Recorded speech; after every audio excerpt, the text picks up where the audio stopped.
सच्चिदानन्दरूपाय विश्वोत्पत्त्यादिहेतवे तापत्रये विनाशाय श्रीकृष्णाय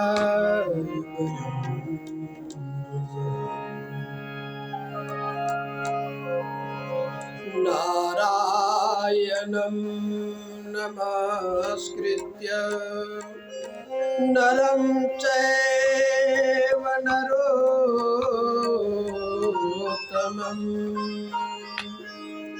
देवीं सरस्वतीं व्यासं ततो जयमुदीरये।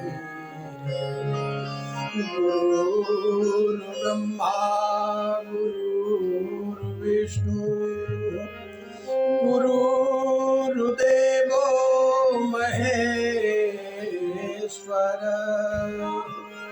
गुरु साक्षात् परब्रह्म तस्मै श्री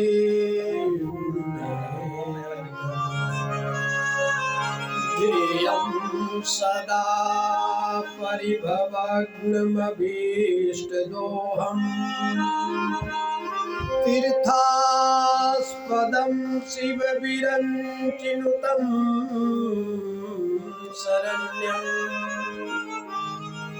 वृत्यार्तिहं प्रणतपालभवाब्धिपूतं वन्दे महापुरुषते चरणारविन्दम्।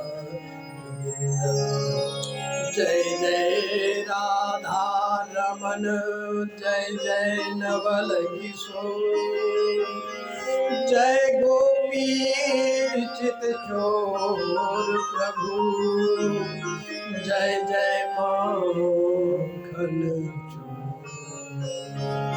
संवारन को छोड़ के आयो तेरे द्वार हे वृषभान की लाडली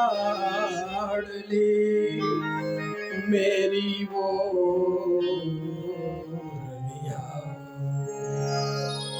बोलिए श्री वृंदावन बिहारी लाल की पवन सुत हनुमान की बोलिए श्रीमद् भागवत महापुराण की जय जय श्री राधे जय जय श्री राधे श्याम।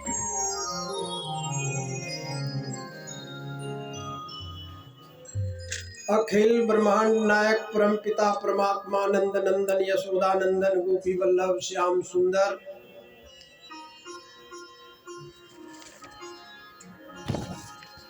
इस कार्यक्रम के आयोजक श्रद्धेय वीरेंद्र जी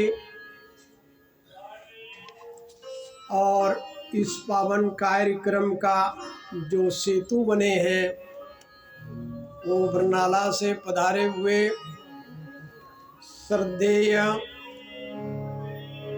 शिव कुमार शर्मा जी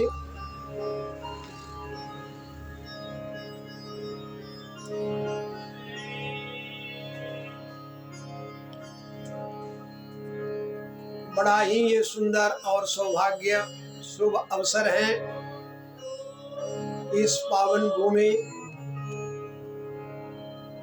चंडीगढ़ जैसे माँ भगवती का नाम ही शायद चंडी है जिसके नाम से ये चंडीगढ़ पड़ा अर्थात देवियों का ये गढ़ है और सद्कार्य जितने भी होते हैं वो शायद देवियों के ही सहयोग से होते हैं। इसमें उनका विशेष सहयोग होता है। उपस्थित प्यारे सज्जनों, श्रद्धामती माताओं एवं बहनों, परम सौभाग्य की बात है इस पावन मेला में पावन स्थल पर बैठकर हम लोग पावन चर्चा पान करेंगे।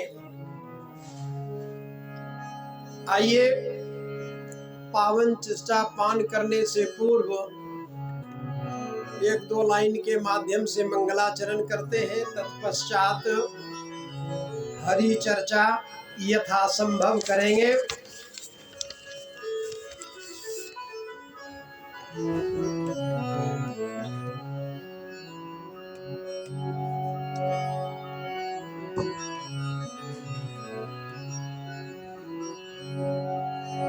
लंबोदर गज बदन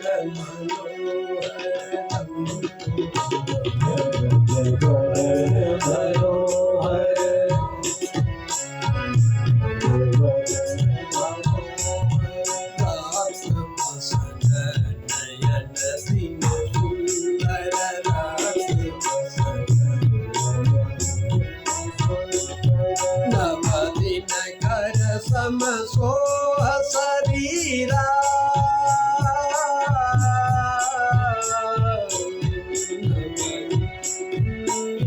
सोह शरीरा विघ्न हरण शिवनंदन वीरा विघ्न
सकल श्याम मैदान के चरण नमावहु शीस राधे।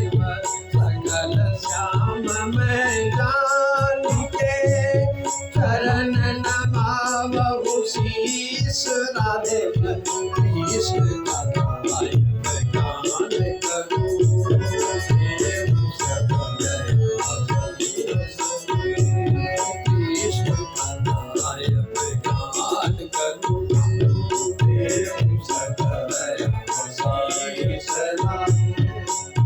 बोलिए श्री वृंदावन बिहारी।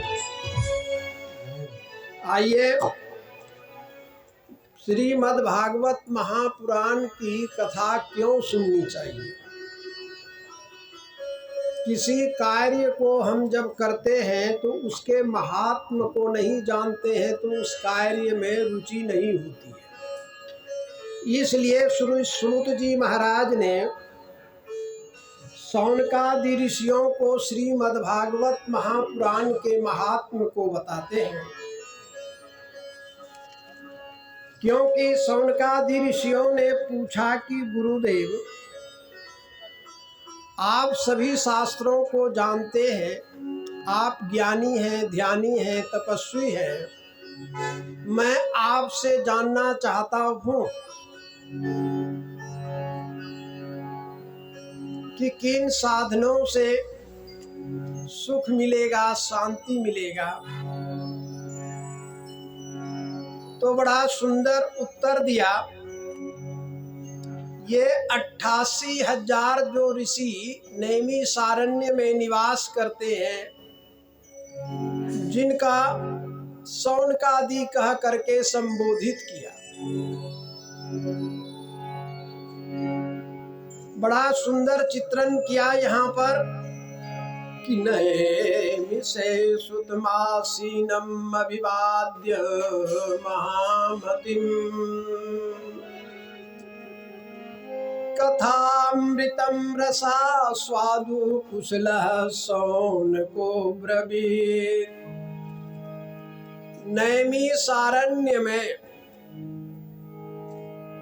नैमिषारण्य का अर्थ होता है नीम का औरजस नाती पोते, जो नीम से उत्पन्न हुआ, अर्थात जहां पर नीम का ही जंगल हो, आरण्य हो, उसको नैमिषारण्य कहते हैं।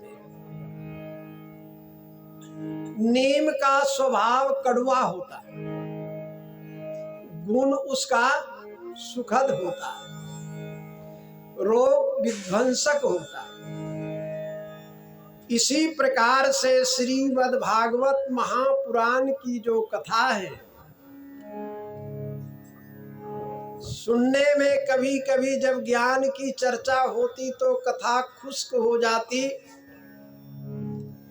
इतना रुचिकर नहीं होता, क्योंकि संसारिक जीव जो हैं वो नाना प्रकार के प्राणी पदार्थों की आसक्ति से जूझता है, तो उन्हें वही सब चीज चाहिए, लेकिन महापुरुष उन्हें कुछ और चीज देना चाहते हैं। तो नैमिषारण्य की भूमि की विशेषता बताते हैं।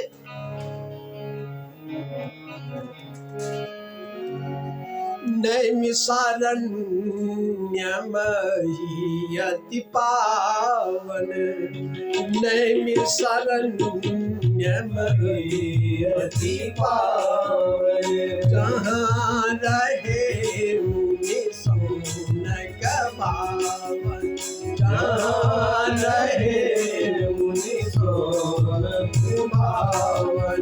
एक बार मुनि हरि रस रंगा, एक बार मुनि हरि रस रंगा, बंदी चरण बैठे सुत संगा, बंदी चरण बैठे सुत संगा। कहे सूत सन मुनि कर गौरी, कहे सूत सन मुनि कर गौरी, विष्णु कथा का रस भूमि, विष्णु कथा का रस भूमि। सूत जी महाराज से शौनकादि ऋषियों ने निवेदन किया, नैमिषारण्यमहि अति पावन, वह भूमि पवित्र हो जाती है जिस भूमि पर भगवत चर्चा होता हो। जिस भूमि पर आप लोग बैठे हैं, ये भूमि ने भी बहुत तप किया होगा मेरे विचार से। ये कथा कहाँ होनी थी? अंबाला में, देखो। और अंबाला से ये कथा कहाँ आ गई? चंडीगढ़। तब तो जरूर है भाई, आप मानो चाहे। मही अति पावन, देखिए इस भगवत चर्चा में अनेक देवी का, देवताओं का, गंधर्वों का, किन्नरों का, मानव का, दानव का, सबका सहयोग होता है। परमात्मा की सृष्टि में केवल सज्जन ही पैदा नहीं हुआ, दुर्जन भी पैदा हुआ है। इसलिए दुर्जन अपनी दुर्जनता से सहयोग करता। मेरे भाई बहन, भगवत कथा सुनो। जब कोई दुर्जन किसी सज्जन को कष्ट देता, जब सज्जन का मन डगमगा जाता, पाठ पूजा छोड़ने लगता और दुर्जनों के द्वारा कष्ट मिलता, तो पुनः भगवत, अच्छा तो जिसके कारण, जिसके हेतु आप भगवत चर्चा में लगे, तो वो आपके भगवत चर्चा का सहयोगी हुआ या दुश्मन हुआ? सज्जनों को, महापुरुषों को सदा पॉजिटिव सोचना चाहिए, निगेटिव नहीं चिंतन लेना चाहिए। नैमिषारण्य मही अति पावन, जहां रहे मुनि सौनक भावन। ये सौनक आदि ऋषि तो है ही है, लेकिन हृदय में ऐसी भावना है, भावना से भरे हुए, भावना निभाव। आप सब्जी भी खरीदने जाते हो तो आप क्या करते हो? पहले भाव करते हो। देखो, थोड़ी सी सब्जी लेने के लिए भी आप भाव करते हो। ये तो भगवत चर्चा है, बिना भावना का, बिना भाव का ये प्राप्त नहीं हो सकता है। ये भगवत चर्चा दो ही व्यक्ति को दी जाती है, अपना आत्मज हो, अपना पुत्र हो, या अपना शिष्य हो। हाँ, शास्त्रों में केवल दो विकल्प दिया है, लेकिन महापुरुषों ने तीसरा विकल्प भी निकाला। अब वीरेंद्र जी तो ना हमारे पुत्र हैं और ना हमारे चेले हैं भाई, लेकिन 7 दिन सुनाऊंगा तो कुछ तो बनना पड़ेगा चेला। बोले श्री वृंदावन बिहारी की जय। तभी ये ग्रहण होगा, और जब ग्रहण होगा, जब औषधि को पियोगे, जब औषधि को खाओगे, तभी कुछ रोग का, अच्छा औषधि ले लो, आले में रख दो तो कोई फर्क नहीं पड़ने वाला, चाहे जितनी महंगी औषधि हो। इसलिए सस्ती भी हो, अब उसका आपने अनुपान किया है तो उसका परिणाम आपको परिणाम स्वरूप में फल मिलेगा। इस बात को सूत जी महाराज बता रहे। अच्छा काम करने का हर हमेशा प्रवृत्ति नहीं होती है। इस दास ने ये लिखने का प्रयास किया, भागवत का अनुवाद करने का, जिसको मैं गा के सुना रहा हूँ। ठाकुर ने ये काम करवाया है। एक बार मुनि हरि रस रंगा, वो सौनक आदि ऋषि एक बार भगवत रस में इतने भावित हो गए कि सूत जी महाराज को देख करके अपनी हृदय की भावना को उड़ेल दिया कि प्रभु आप भगवान की कथा सुनाइए। एक बार मुनि हरि रस रंगा, ये वस्त्र कैसे रंगा? पहले आपने जल लाया, फिर उसमें रंग को डाला, रंग घोल करके पानी का आकार हुआ, तब आप उसमें वस्त्र को डाला, तब ये रंगा है।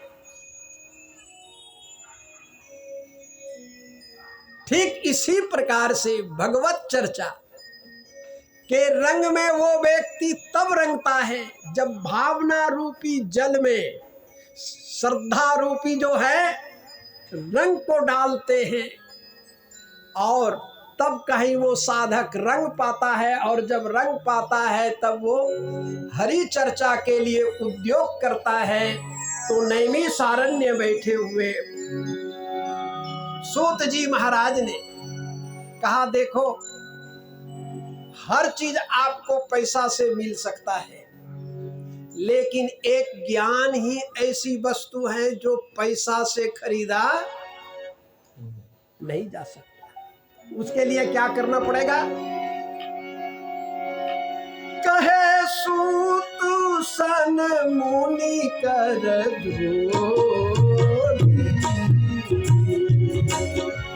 कृष्ण कथा गावहु रस घोरी। कहे सूत मुनि कर कृष्ण कथा गावहु रस घोरी। गुरुदेव मैंने सुना है अरे बांके बिहारी, बांके यानी बांका यानी टेढ़ा, वो बड़े टेढ़े हैं, उनकी कथा कभी कभी खुश्क हो जाती।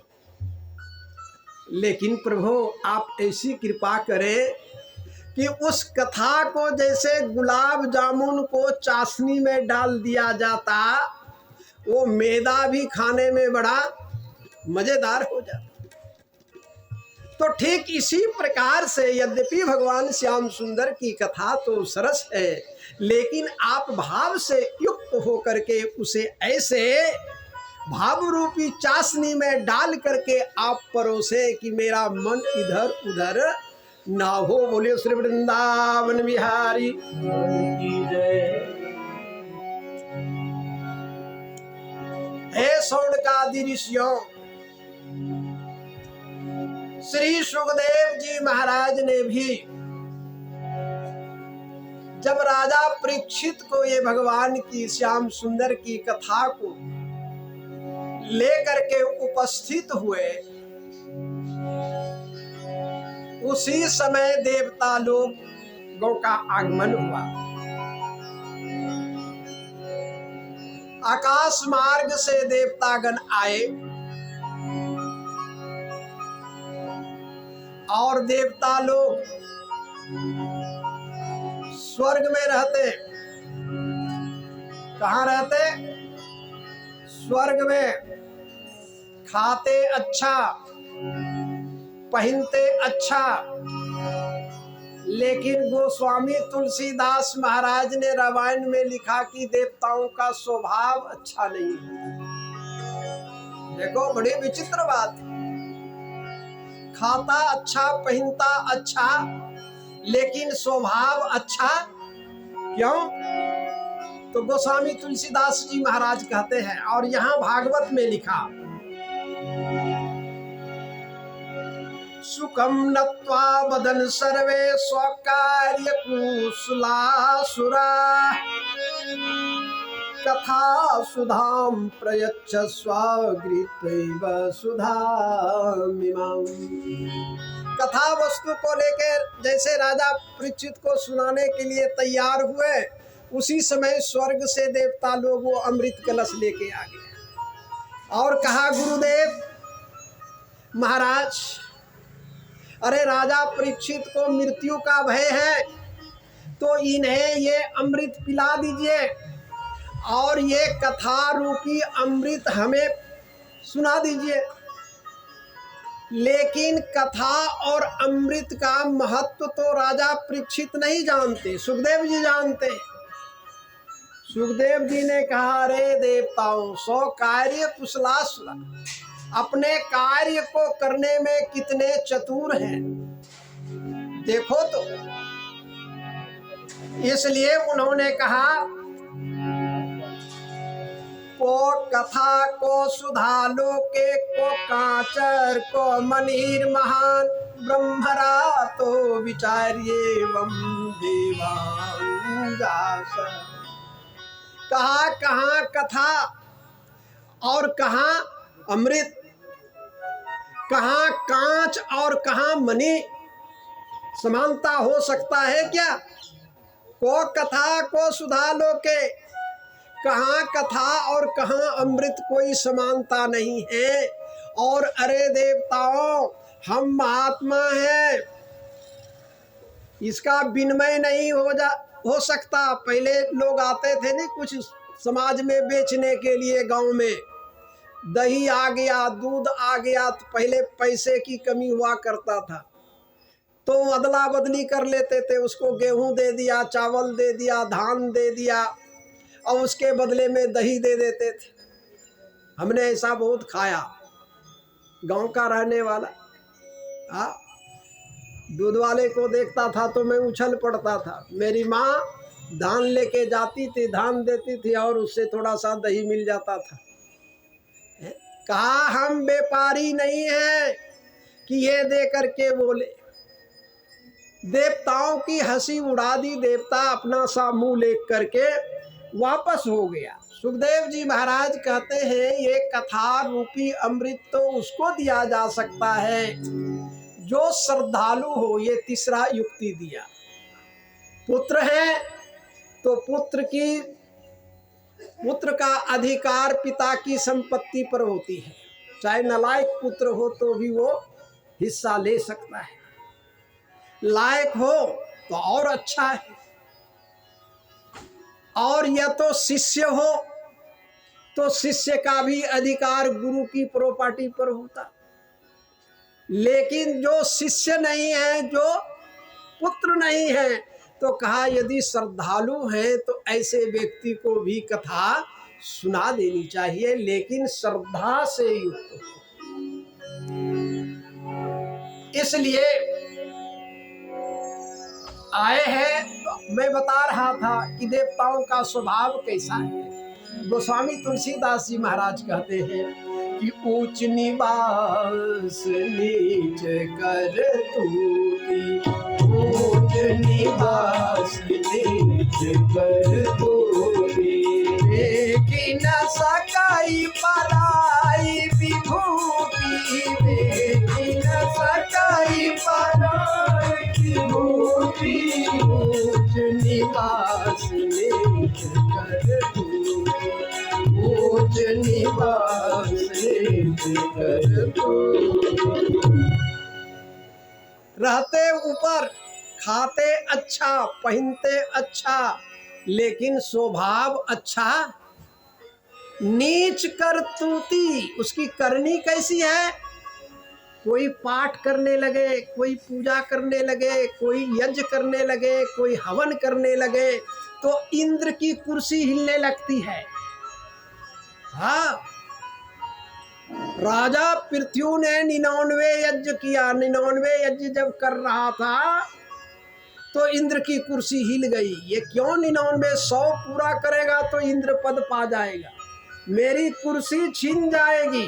देखो तो क्या करते हैं, तो उसमें विघ्न डालते।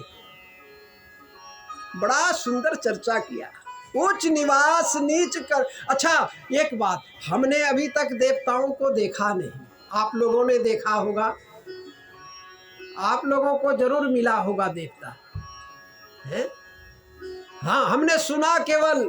बाबा जी लिख रहे ऊंच निवास नीच कर तूती, देखी न सकई पर, यानी पराये की, दूसरे की विभूति, यानी उन्नति, प्रगति।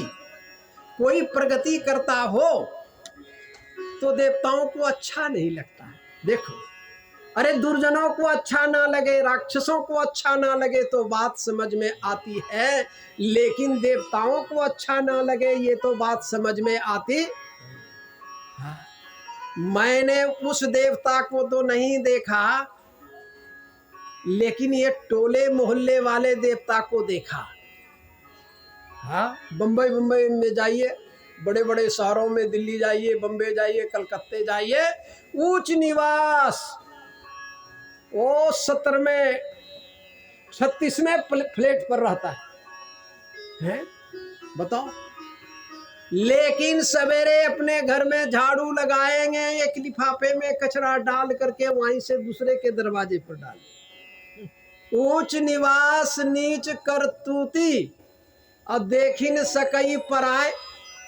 तो ये टोले मोहल्ले वाले भी जो देवता लोग हैं, वो भी वो उस देवता से कम नहीं है। तो इस देवता को तो देखा, तो भागवत की कथा सुनने का अभिप्राय है कि यदि ऐसी कमियां हम लोगों में यदि हो तो ये कथा सुनने के बाद छोड़ देना चाहिए। इसलिए मोदी जी ने बड़ा स्वच्छ भारत, पवित्र भारत की संकल्प लिया कि कहीं कचरा देखो, कचरे को साफ कर दो, कचरा फैलाने का प्रयास ना करो। बोले श्री वृंदावन बिहारी लाल जय। अच्छा, मेरी बात समझ में आ रही है?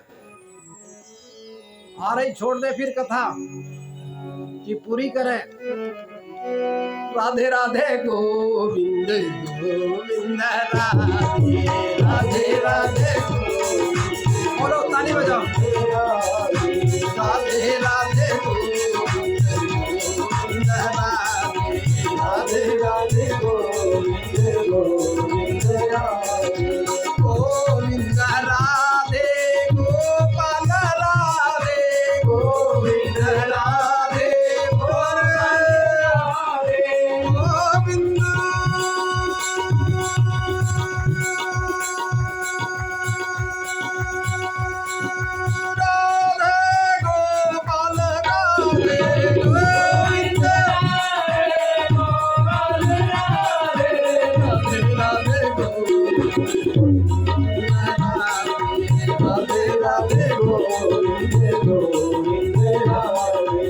देखो, मैं कथा करना चाहिए, आपको लगे कि मैं उत्साह से आया हूं,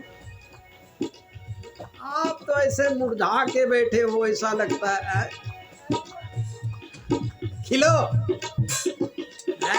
किसी कवि ने बड़ा सुंदर लिखा, ऐसे भी भगवान श्री कृष्ण कहते हैं, प्रसादे सर्व दुखानां हानिरस्योपचायते। ये प्रसाद गुण, आपका मुस्कुराहट दूसरे के हृदय में गुदगुदी पैदा करते हैं, और मुस्कुराने से शरीर स्वस्थ होता है। हाँ, तो मुरझा के मत बैठो, भले कुछ नहीं देना, हम कुछ नहीं चाहते, लेकिन भाव तो दे सकते हो। राधे राधे गोविंद गोविंद राधे, राधे राधे गोविंद गोविंद राधे, गोविंद राधे गोपाल राधे, गोविंद राधे गोपाल राधे, गोविंद राधे गोपाल राधे, गोविंद राधे गोपाल राधे, गोविंद राधे गोपाल राधे, गोविंद राधे गोपाल राधे, राधे राधे गोविंद राधे राधे गोविंद गोविंद राधे। वो पाएगा क्या रस का जस का। शिव कुमार जी कहते हैं, आप बहुत तेजी में बोलते हैं, थोड़ा धीरे बोलिए, आप क्या बोलते हैं हम समझ में नहीं आते, हम समझा के बोल रहे हैं, प्रयास करता हूँ धीरे बोलने का।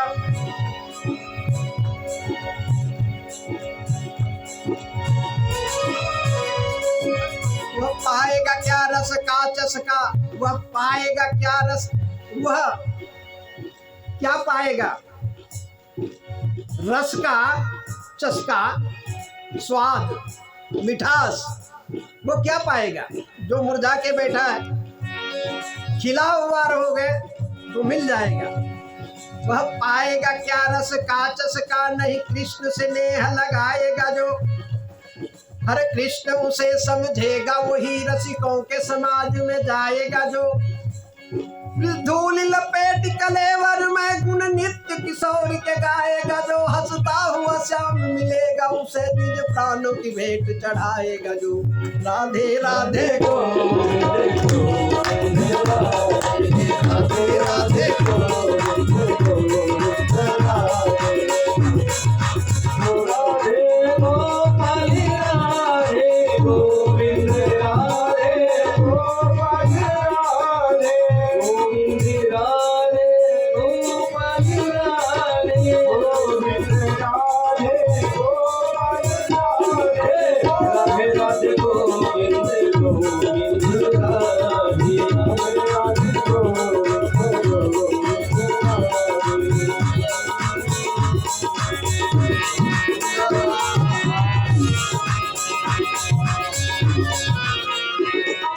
बोले श्री वृंदावन बिहारी जय हो। श्री सुखदेव जी महाराज ने देवताओं का उपहास करके, हंसी उड़ा करके भगा दिया।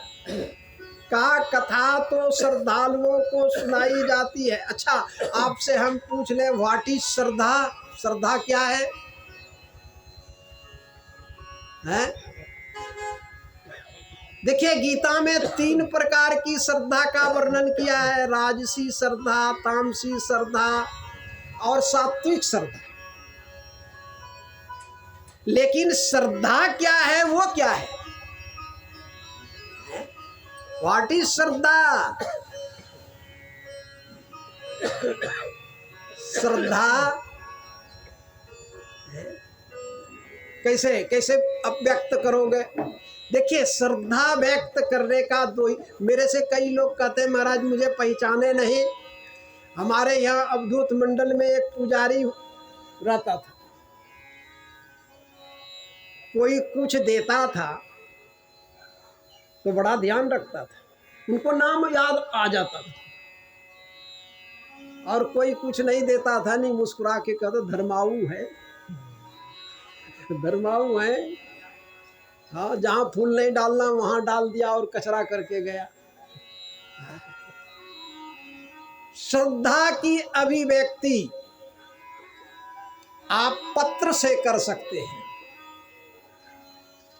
पुष्प से कर सकते हैं, मीठे वचन से कर सकते हैं, देखिए द्रव्य से कर सकते हैं। आपकी श्रद्धा यहां आते ही आप कैसे आए, थोड़ा देर बैठे, इधर उधर गला घुमाए, उठ के चल दिए, वो रसका चस्का नहीं मिलेगा। श्रद्धा से आए, दंडवत किए, नहीं कुछ तो पत्रम, भगवान कहते हैं पत्रम पुष्पम फलम तोयम। देखो, हाथ में कुछ ना कुछ होना चाहिए, उससे आपकी श्रद्धा की अभिव्यक्ति। अरे ना जाने कहां कहां हम लोग धन खर्च करते हैं, ऐसी ऐसी जगह पर कर देते हैं, ये तो सत्कार्य है। यस्य कीर्तिर स जीवति, जिसकी कीर्ति है वो चले जाने पर भी जीता है। इसलिए अरे देवताओं, तुम श्रद्धालु नहीं हो, तुम व्यापार बुद्धि से आए हो, तो व्यापार बुद्धि से भगवान की कथा, ये भागवत की श्रीमद् भागवतामृत नहीं मिल सकती है, इसलिए उपहास करके भगा दिया। एक बार नारद जी घूमते फिरते मृत्यु लोक में आ गए। नारद जी अनेक तीर्थों में भ्रमण करते हुए वृंदावन पधारे। वहां पर एक कौतुक देखा, दो पुरुष मूर्छित अवस्था में पड़ा हुआ था, दो चार सखी सहेलियां मिल करके एक तो रुदन कर रही थी, कोई उन दोनों को उठाने का प्रयास कर रही थी। तो नारद जी घूमते फिरते उनके पास चले जाते हैं।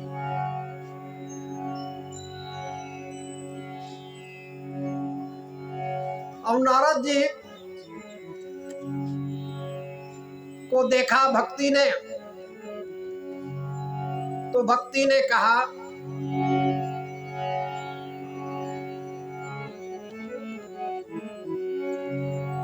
भो भो साधो क्षणं तिष्ठ मच्चिन्तामपि नाशय, दर्शनं तव लोकस्य सर्वथा अगहरं परम। हे महात्मन, रुको रुको रुको, आपके दर्शन करने मात्र से मेरे हृदय में शांति का संचार हुआ है। ऐसा लगता है कि मेरे ऊपर भगवान की कृपा हुई है। बिनु हरि कृपा मिलहि नहीं, संता सत्संगति संश्रित कर अंता। नारद जी ने पूछा कि देवी तुम कौन हो, ये कौन दो पुरुष हैं?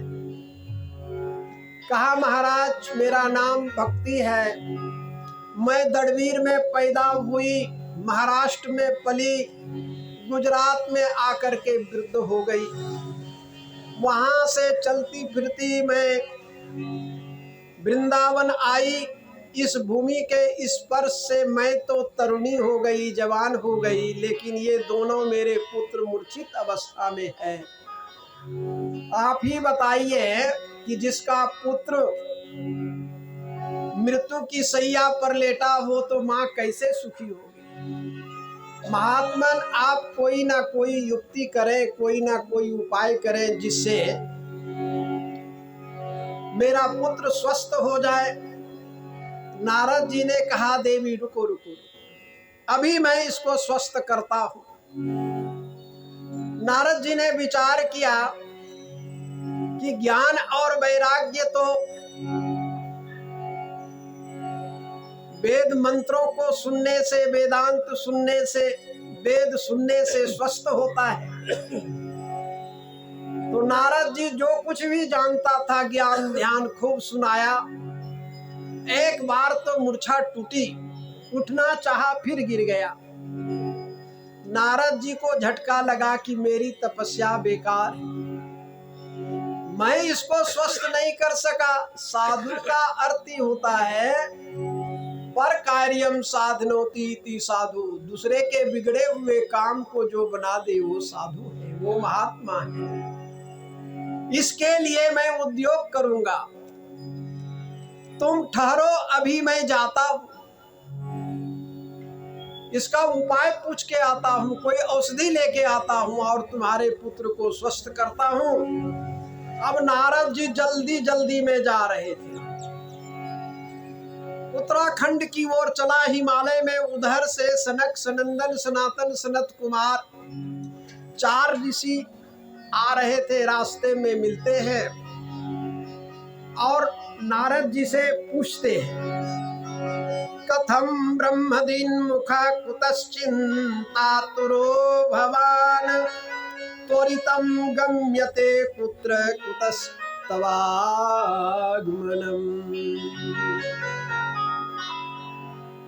कहते हैं कि नारद जी, हे ब्रह्मन, हे महात्मन, आप तो बड़े ज्ञानी ध्यानी तपस्वी है, फिर भी आप इतने टेंशन में कहाँ जा रहे हो और जल्दी जल्दी शीघ्रता शीघ्र कहाँ से आ रहे हो? आने जाने का कारण तो बताओ।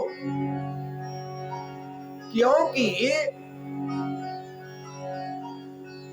आप जैसे महापुरुषों के ऊपर ये कलयुग का प्रभाव नहीं होना चाहिए, चिंता की रेखा नहीं होनी चाहिए। आपके चिंता का कारण क्या है, आप बताइए। तो नारद जी ने बताया कि ऐसी ऐसी बात है।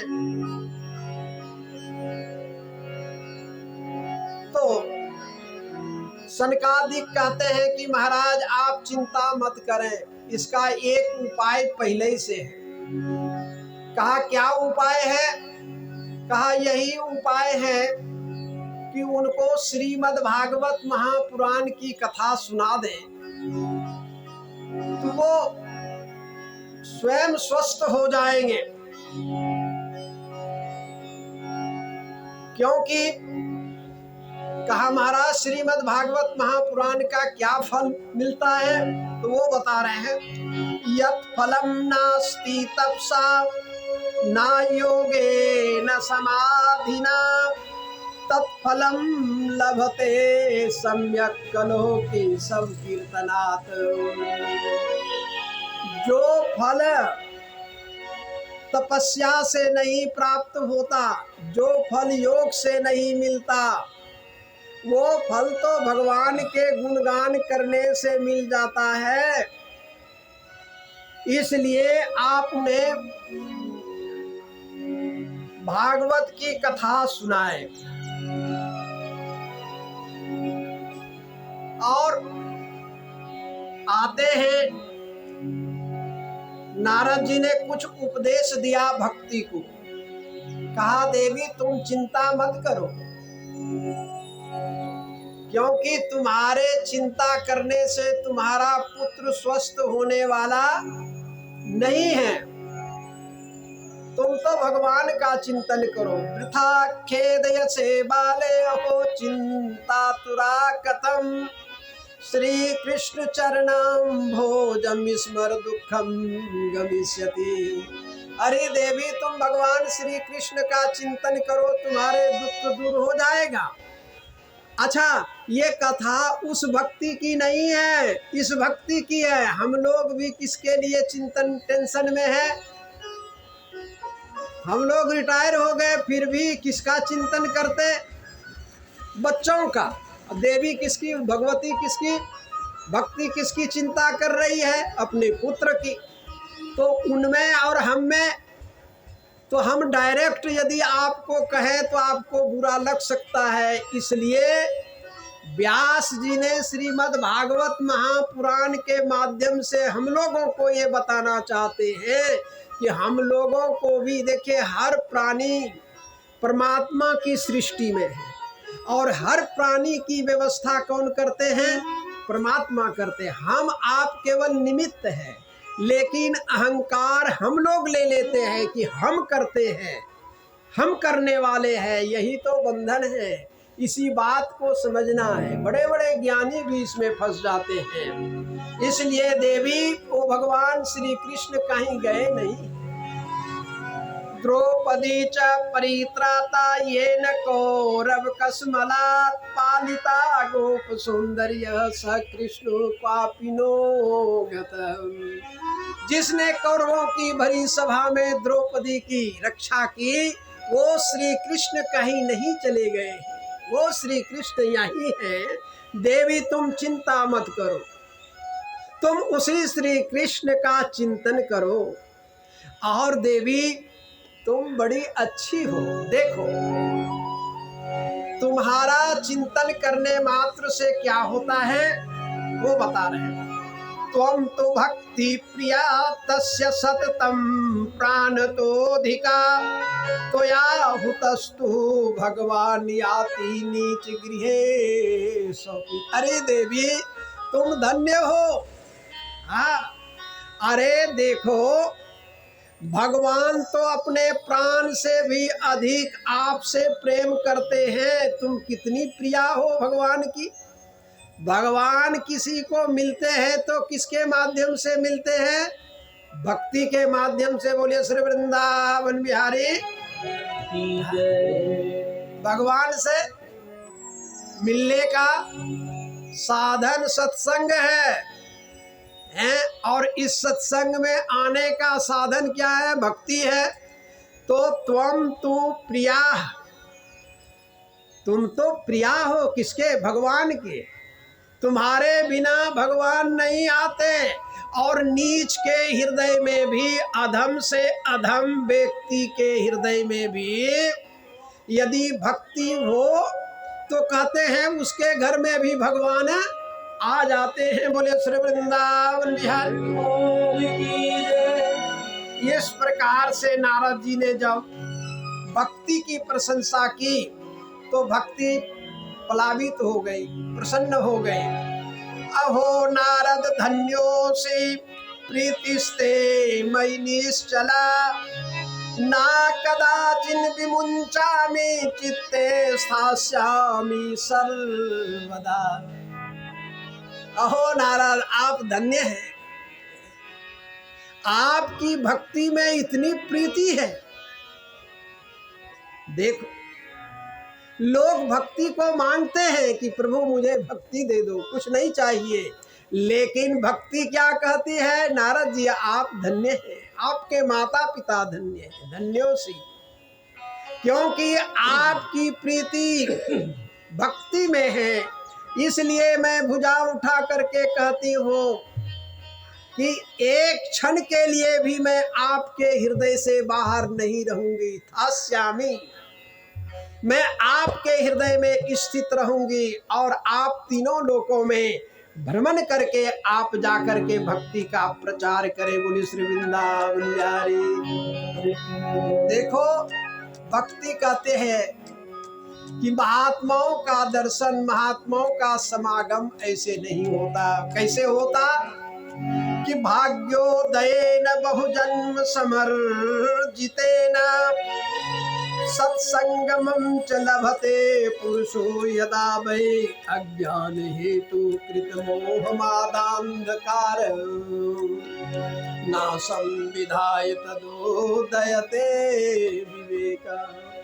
ये हम लोग जो एकत्रित हुए हैं, ये आज के पुण्य नहीं है। मैं नहीं कहता हूँ, शास्त्र कहते। भाग्योदयेन बहुजन्म समर्जितेन, अनेक जन्मों में आप लोगों ने थोड़ा दान किया है, थोड़ा धर्म किया है, थोड़ा तीर्थ में गया है, गंगा स्नान किया है, उन सब का फल जब संचित हुआ तब आज भाग्योदयेन बहुजन्म, बहुत जन्मों का संस्कार से आज वो पुण्य उदय हुआ। निमित्त इसमें कोई, चाहे वीरेंद्र जी निमित्त हो जाए, पिताश्री का नाम मैं नहीं जानता हूँ। हाँ हाँ, हितराम शर्मा जी का विशेष प्रयास। जीतराम, हाँ जीतराम शर्मा, याद आ जाएंगे।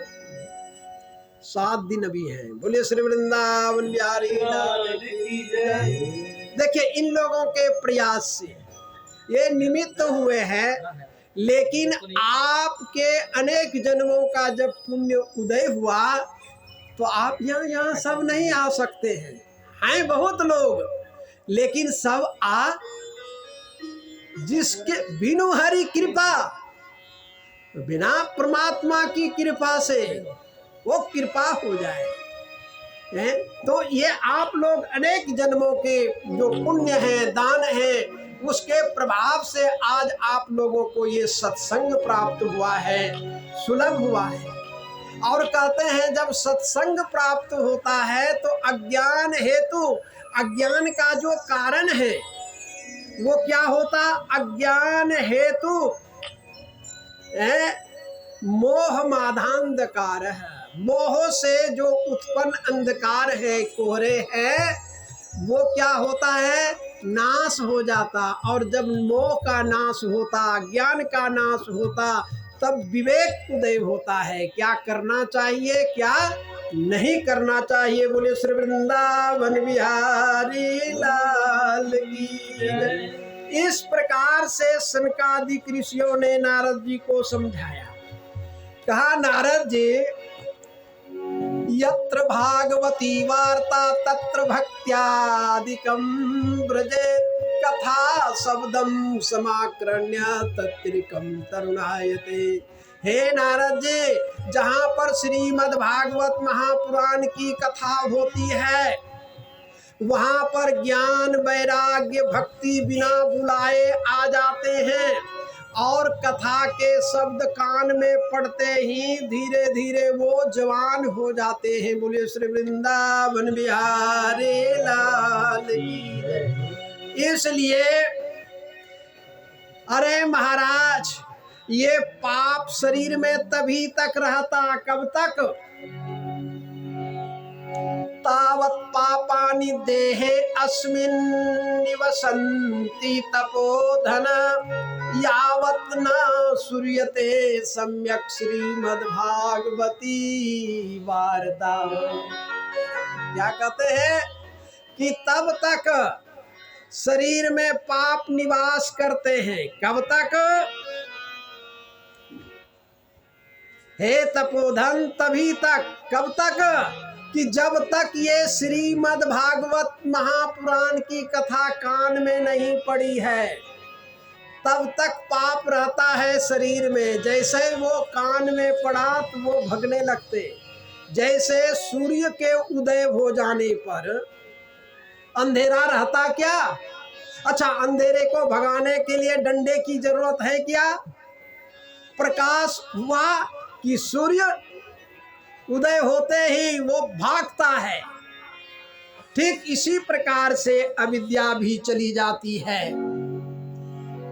इसलिए कहा महाराज, अच्छा इस कथा को सुनना कैसे चाहिए? तो ये भी बता रहे हैं।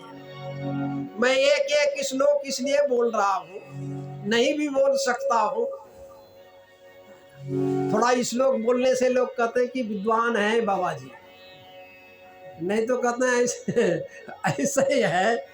हाँ, लेकिन फिर भी सरल करके बोल रहा हूँ। श्रद्धातः सर्वने नित्यम माघे तावत ही फलम। कैसे सुनना चाहिए? देखो इस कथा का फल कितना बड़ा है। अरे माघ महीने में 1 महीना स्नान करोगे ठंडी में, हाँ, जो फल मिलेगा वो भागवत की कथा सुन लो 7 दिन, वो फल आपको मिल जाएगा। कितना सुलभ कर दिया ना। ठंडी में स्नान करना है, कुछ 10 बजे से शुरू है कथा। हाँ बताओ, इतनी अच्छी व्यवस्था दी है। इसलिए कहते हैं श्रद्धातः सर्वने नित्यं माघे तावत् ही यत् फलम तत्फलम लभते सम्यक सप्ताह सर्वने कृतम। वही फल श्री सुखदेव जी महाराज ने कहा है, वही फल मिलता है सप्ताह श्रवण करने से। इसलिए ये संकल्प ले लो कि 7 दिन सुनना है। हाँ, लेने देने की तो बात करना ही नहीं, केवल सुनना सुनना है। संत कबीर ने बड़ा सुंदर कहा, क्या कहा? कछु लेना न देना मगन रहना,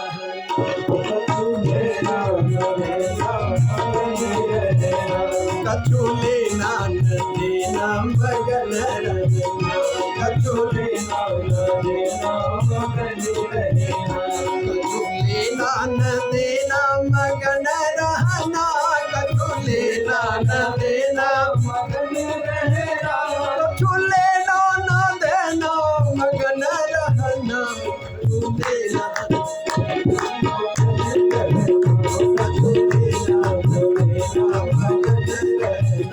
कछु लेना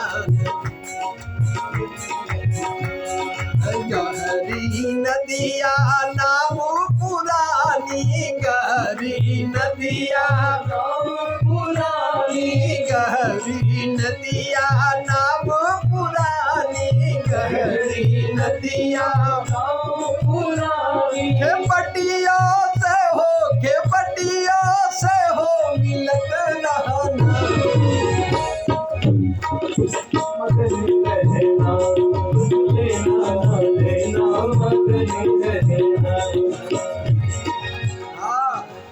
बड़ी सुंदर युक्ति दे। देखो कितनी सुंदर युक्ति है। हाँ, बात बात को समझने का प्रयास करना। कछु लेना, हाँ लेने देने का यहाँ व्यापारी नहीं हूं मैं। अरे मैं तो भगवान की कथा सुनने आया हूं। आप दो, आपकी श्रद्धा है तो आपका पुण्य बढ़ेगा। मेरे को आपके पुण्य से क्या लेना देना? मैं कर रहा हूं, मेरा पुण्य ये है कि भगवान को सुना रहा हूं, आपको नहीं। अरे आपके अंदर जो ठाकुर बैठा है, यस्मिन् सर्वाणि भूतानि आत्मन्नेवा भूत बीजानीतः तत्र कह मोह कह शोक एकत्वम् अनुपश्यतः। हर हृदय में वो परमात्मा है, उस परमात्मा को मैं सुना रहा हूं। आप अपने को परमात्मा से भिन्न मानते हो और आप भी सुनते हो तो आपका भी जीवन धन्य है। इससे और कोई अच्छी बात संसार में नहीं हो सकती है। इसलिए कछु लेना न देना। आज से 600 वर्ष पूर्व किसने कहा? संत कबीर ने कहा नहीं नहीं लेना देना नहीं, ये व्यापार बंद करो।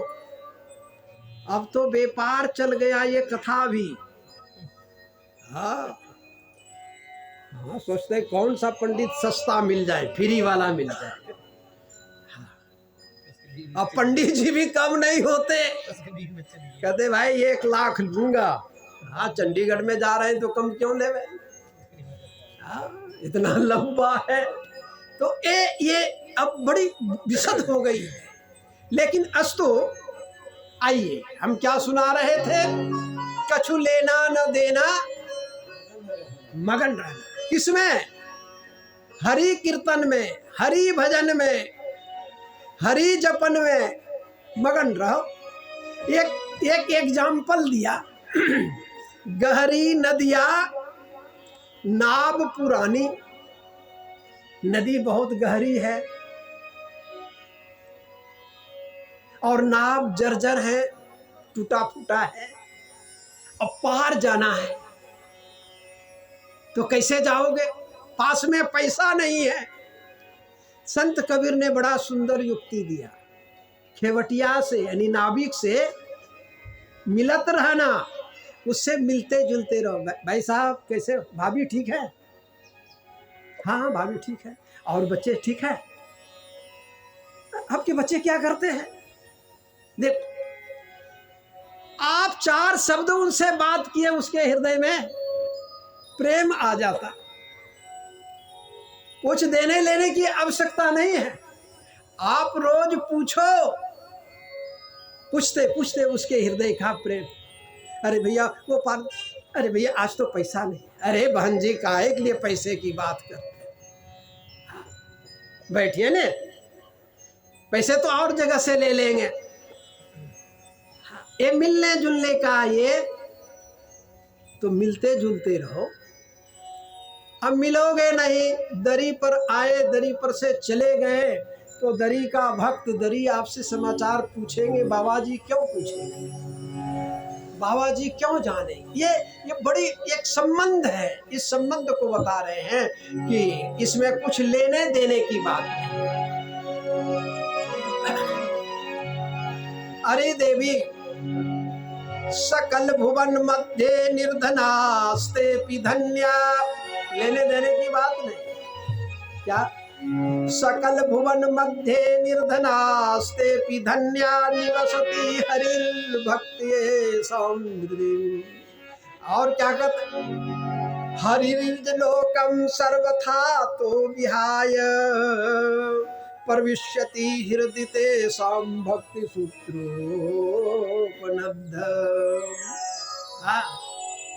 कहते हैं सकल भुवन मध्य, संपूर्ण संसार में जो निर्धन से निर्धन व्यक्ति है, जिसके लिए अभी खाया तो शाम को क्या खाएंगे ये भी व्यवस्था नहीं। निर्धनास्ते धन, निर्धन से भी निर्धन है। ऐसे व्यक्ति भी धन्य है यदि उसके हृदय में भगवान की भक्ति है। नानक दुखिया सब संग सुखिया नाम आधार। नाम का आधार जिसके पास है, आधारशिला जिसके हृदय में नाम की है, वो तो धन्य है देवी। अरे देवी तुम धन्य हो।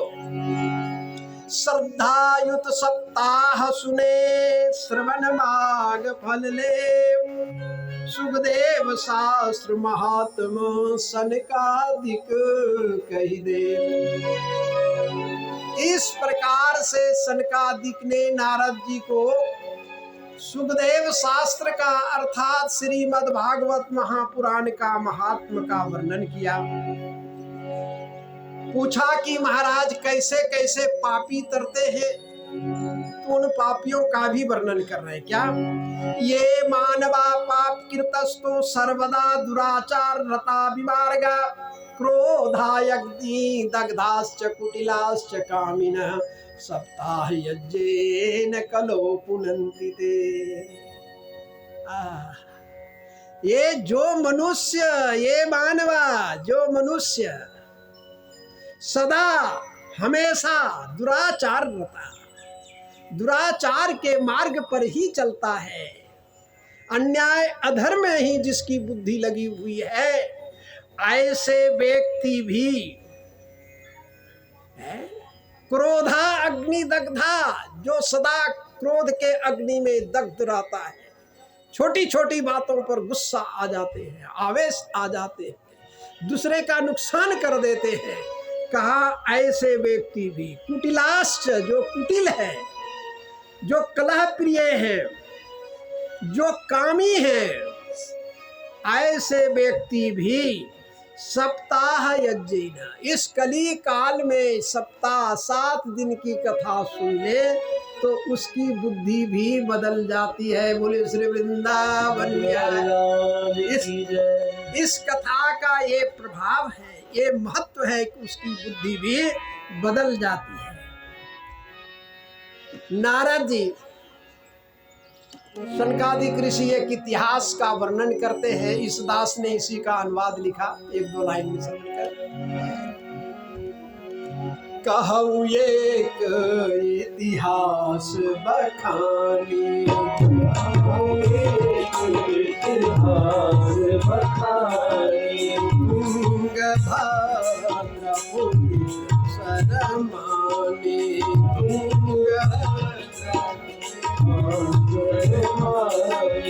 तेहि तीर नगर एक सुंदर, तेहि तीर नगर एक सुंदर, द्विज वेदज बसे पुरंदर, द्विज वेदज बसे पुरंदर।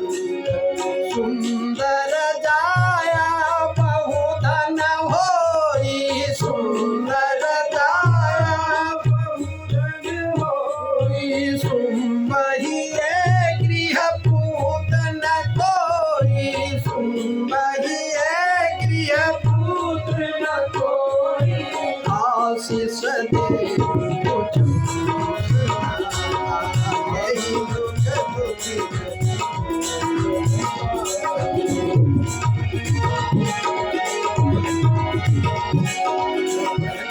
मोह त्यागं द्विज दीना, प्रजा मोह त्यागं द्विज दीना, लेहि संन्यास सर्व सुख दीना, लेहि संन्यास। देखि दुराग्रह मुनि फल देवा, देखि दुराग्रह मुनि फल देवा, नारी खिलाई नारी खिलाई राम राजा राम राम राम सीता राम राम राम सीता राम राम राम राजा राम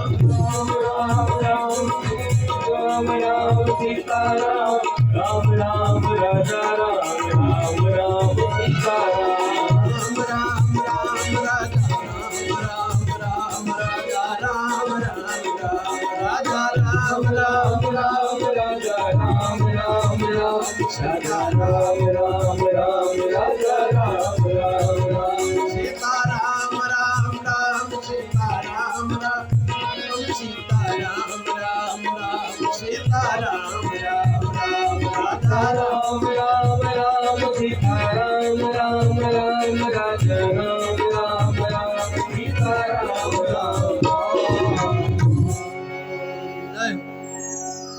देखिए हम बीच बीच में राजा राम सीता राम इसी से करते हैं, सार यही है। और कुछ याद ना रहे, इतना याद हो जाए तो जीवन धन्य हो जाएगा। कहूँ एक इतिहास बखानी, कहा महाराज ऐसा कोई पापी हो? कहा हाँ हाँ है। कहा तुंगभद्रा नाम की नदी पर एक गांव था, उसमें आत्मदेव नाम का ब्राह्मण था। उनका जीवन ऐसा ही था, बड़ा विद्वान था, कर्मकांड के माध्यम से बड़ा धन संग्रह किया था, घर में बड़ी अच्छी पत्नी थी, नाम धुंधली था, लेकिन कोई बाल गोपाल नहीं था। हाँ, सब कुछ था लेकिन कोई बाल गोपाल नहीं था। वो ब्राह्मण देवता ज्ञानी तो था ही, जब बाल गोपाल नहीं था, शास्त्रों को जानने वाला था, निष्णात था। एक दिन उसके मन में ग्लानि हुई, अरे पुत्र के बिना तो गति नहीं होती। अब वो जल दे रहा था, अपने पितरों को अर्घ दे रहा था, पितर ने ऐसे मुंह फेर लिया। किसी देवी देवताओं को भी कुछ देता था तो वो भी स्वीकार नहीं करता था। रास्ते में कोई मिल जाता था, अरे ये सामने से आत्मदेव आ रहा है, इस निपुते का मुख नहीं देखना चाहिए। भगवान ने सब कुछ दिया है लेकिन हृदय नहीं दिया है, दान नहीं करता, धर्म नहीं करता। तो लोग रास्ता काटने लगे। एक दिन वो दुखी होकर के जंगल में चला गया। कहा ऐसे जीवन से क्या लाभ है? उस जीवन को धिक्कार है जिस जीवन में कोई संतान ना हो, उस धन को धिक्कार है, इसका भोग करने वाला कोई ना हो। ऐसा सोच करके जंगल में चला गया। प्यास लगी, पानी पी करके एक तालाब के पास अभी खड़ा ही था कि उसी समय एक महात्मा जी आते हैं। ज्ञानी तो था ही, ब्राह्मण था, शास्त्रों का जानकार था। उनको लगा, ऐसा लगता है कि परमात्मा की कृपा हुई है, संत मिले, शायद मेरा कल्याण करने के लिए ही आया। आहिस्ता आहिस्ता संत के पास जाते हैं, षष्टंग दंडवत प्रणाम करते हैं। संत आशीर्वाद देते हैं। संत ने देखा ब्राह्मण देवता का नेत्र गीला है। कथम रोदयसी विप्र त्वं काते चिंतां बलयसि वदा त्वं सत्वरं मह्यं स्वस्य दुःखस्य कारणम्। हे ब्राह्मण देवता, आप क्यों रो रहे हैं? आपके रोने का कारण क्या है? आपका दुख का कारण क्या है? आप कहिए, मेरे सामने कहिए, निसंकोच कहिए, मैं आपका दुख सुनना चाहता हूं।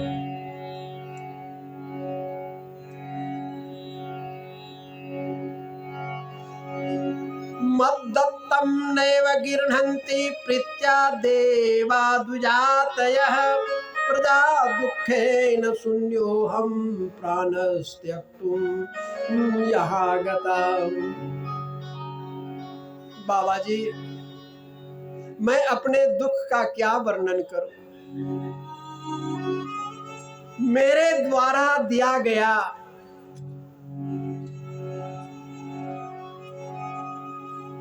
मैं प्रीति पूर्वक देता हूं, श्रद्धा से देता हूं।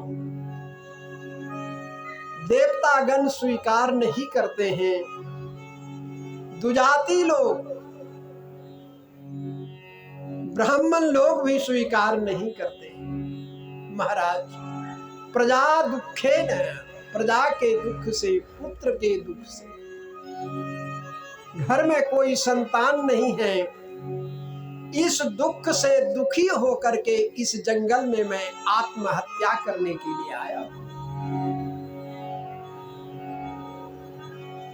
बाबा जी ने इस बात को सुना, नेत्र को बंद किया, समाधिगत हो गए।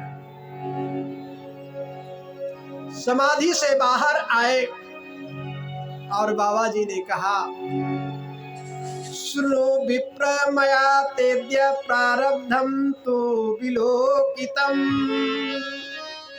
सप्त जन्मावधि तव पुत्रो नैव च। ब्राह्मण देवता सुनो, मैंने देख लिया, एक जन्म में तो कौन कहे, 7 जन्म में भी तुम्हें पुत्र नहीं हो सकता। नैव च। इसलिए इस पुत्र की मोह को छोड़ करके भगवान ने बड़ा सुंदर अवसर दिया है। भगवान का भजन करो, संन्यास ले लो, बाबा बन जाओ।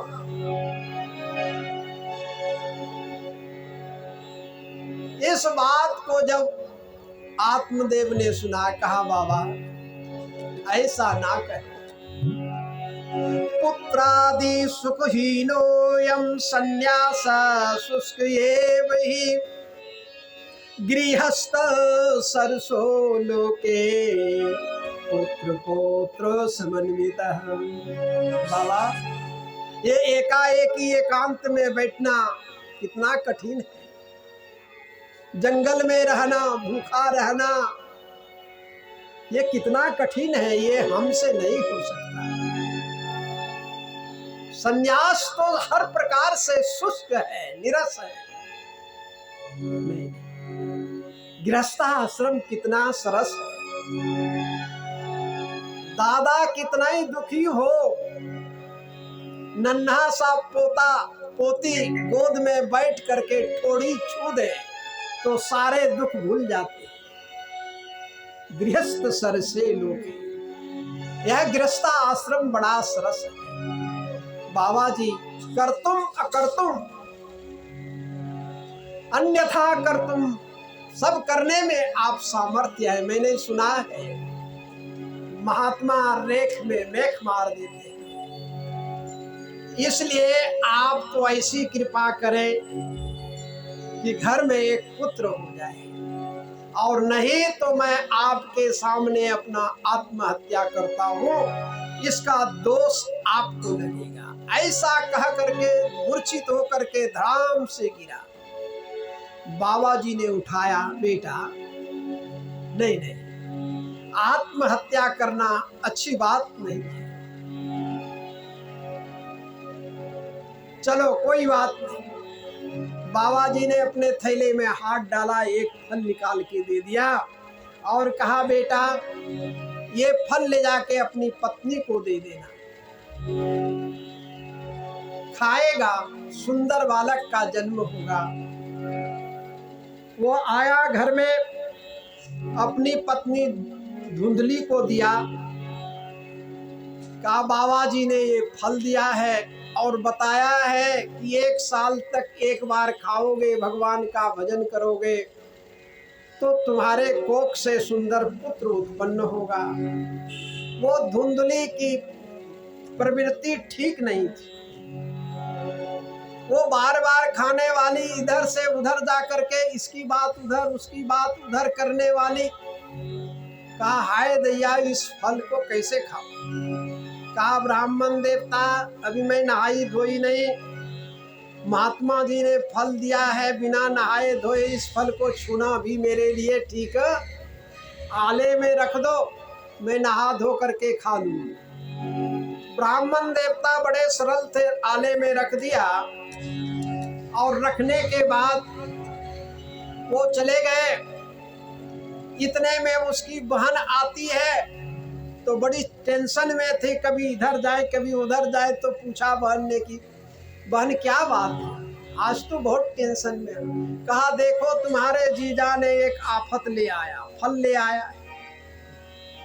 कहते हैं वो फल खाओ तो गर्भ रहेगा, सुंदर बालक होगा, मैं उस फल को खाऊं, गर्भ रह जाएगा, पेट बड़ा हो जाएगा, एक बार कहा खाने के लिए तो बताओ मैं कितनी कमज़ोर हो जाऊंगी, घर का काम नहीं कर पाऊंगी, फिर मेरी ननद आएगी सारा संपत्ति वो ले जाएगी, और फिर गर्भ आड़े टेढ़े हो जाए तो मौत भी हो सकती है। हाय दैया, ये फल तो मैं नहीं खा सकती। उसकी बहन ने कहा तेरे को फल खाने की क्या ज़रूरत है और चिंता तू क्या क्यों करती? ब्राह्मण देवता को कह देना कि मैंने फल खा लिया, और ये फल तुम्हारी गाय भी तो कोई बच्चा नहीं देती, गाय को खिला दे। ओ बाबा की परीक्षा गाय से हो जाएगा, और देख मेरे पेट में बच्चा पल रहा है, जब होगा तू नाटक कर गर्भधारण करने का, जिस दिन हो उस दिन मैं आपको लाके दे दूंगी, तुम कह देना कि सुखपूर्वक हो गया है। ऐसा ही किया। कालांतर में जैसे धुंधली की बहन को बच्चा हुआ, लाके दिया, थाली पीटा, ब्राह्मण देवता को सूचना दिया कि बच्चा सुखपूर्वक हो गया है। बड़ा खुश हुआ। 3 महीने के बाद वो गाय को जो फल खिलाया था तो उससे भी एक शिशु अर्भक पैदा हुआ। पूरा शरीर तो मनुष्य शरीर का था, लेकिन कान जो था वो गाय जैसा था। तो उसका नामकरण करते हुए गौकरण रखा, और जब धुंधली से जो पैदा हुआ था उसका नामकरण करने लगा। आत्मदेव ने जब उसको देखे, अपने को देखे, तो कोई लक्षण ही नहीं मिल रहा था। सोचा तो बहुत कुछ था कि पुत्र होगा, मेरा नाम आत्मदेव है, मैं अपने पुत्र का नाम परमात्मा देव रखूंगा।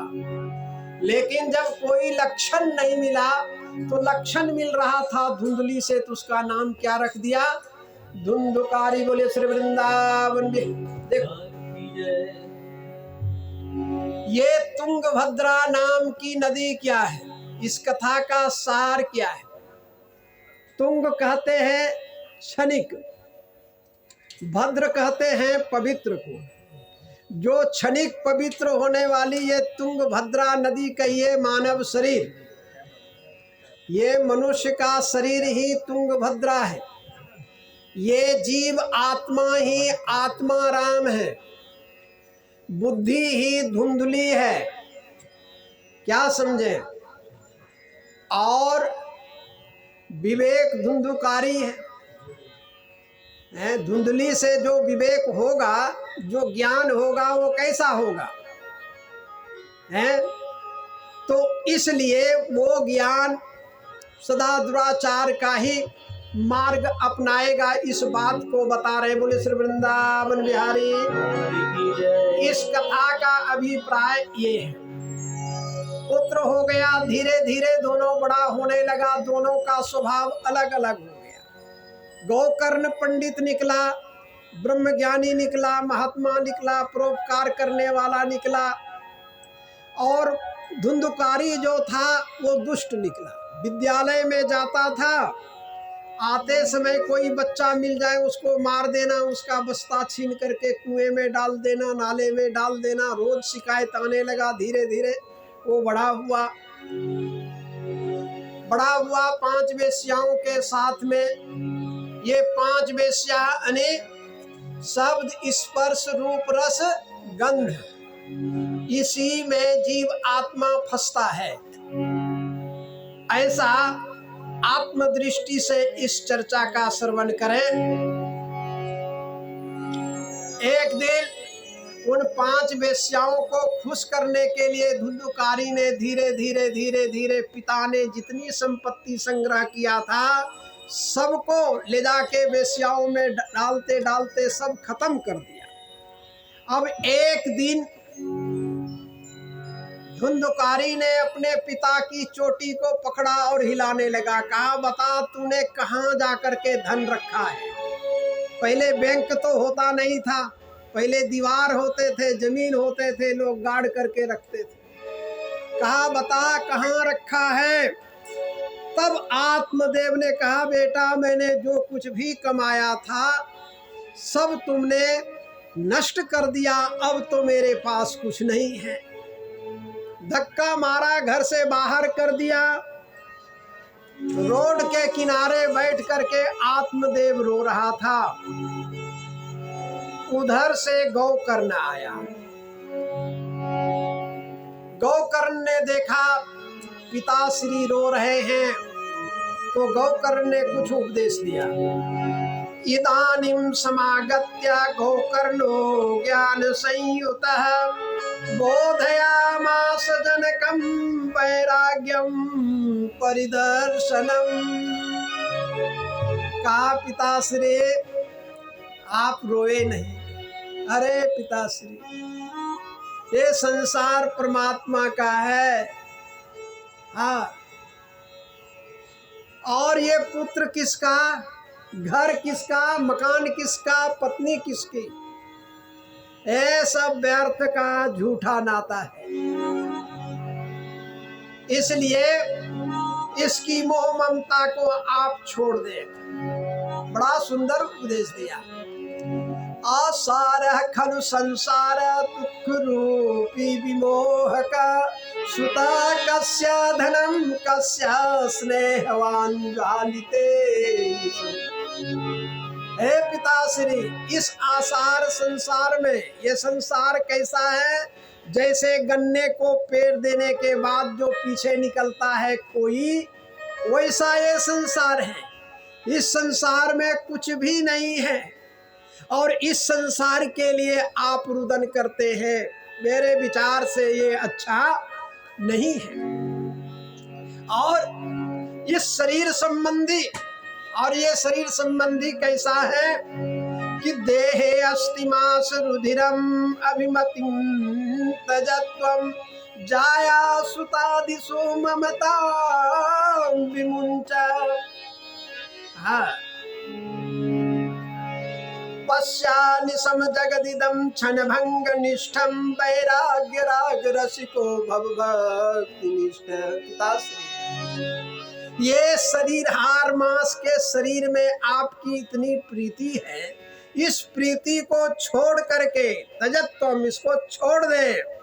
जाया सुतादि, पत्नी और पुत्र आदि की जो ममता है, इसका भी आप परित्याग कर दे। पश्यानिशम जगदिदम, ये संपूर्ण संसार में आप देखें कि वो परमात्मा है, ऐसा जान करके वैराग्य राग रस को भव भक्ति निष्ठा, वैराग्य राग से यानी वैरागी हो करके परमात्मा का चिंतन करें, भक्ति को ग्रहण करके आपका इसी में कल्याण होगा। इस प्रकार से कहते हैं आत्मदेव ने अपने पिताश्री को उपदेश दिया। कहा कि बेटा फिर कैसे भजन करें, कहाँ बैठ के भजन करें, तो बड़ा सुंदर स्थान बताया। कहा धर्मम भजस्व सततम त्यज लोक धर्मान सेवस्व साधु पुरुषान जहि काम तृष्णा अन्यस्य दोष गुण चिंतन मासु मुक्ता सेवा कथा रसयो नितराम पिबत्वम। कहा पिताश्री सतत क्या करे, धर्माचरण करे, धर्मम भजस्व, धर्म का ही आचरण करे, हाथ में माला ले ले, परमात्मा का नाम जाप करे, और सेवस्व साधु पुरुषान। अब जब मन ना लगे माला फेरने में तो महापुरुषों की सेवा करें, उनकी कुटिया में झाड़ू लगा दें, लंगोटी साफ कर दें, कपड़ा सुखा दे, भोजन बना दे। अब उसमें भी मन ना लगे, समय बचे तो क्या करें वो बता रहे हैं। सेवस्व साधु पुरुषान जय काम तृष्णा, अपनी कामनाओं को छोड़ करके, और क्या कहते हैं अन्यस्य दोष गुण चिंतन मासु मुक्त्वा, दूसरे क्या दोष गुणों का चिंतन नहीं करना चाहिए। फलाना ऐसा है, फलानी ऐसी है, अरे वो ऐसा है, ऐसी है, तू कैसा है, अपने को देख लो तो सब सुधर जाएगा। दूसरों को सुधारने का प्रयास करोगे तो कुछ भी नहीं हो सकेगा। इस बात को बता रहे हैं। तो कहा फिर करे क्या, तो सेवा कथा रहस्य नितराम पिबत्वम, उठते बैठते सोते जागते सेवा कथा रस का पान करे।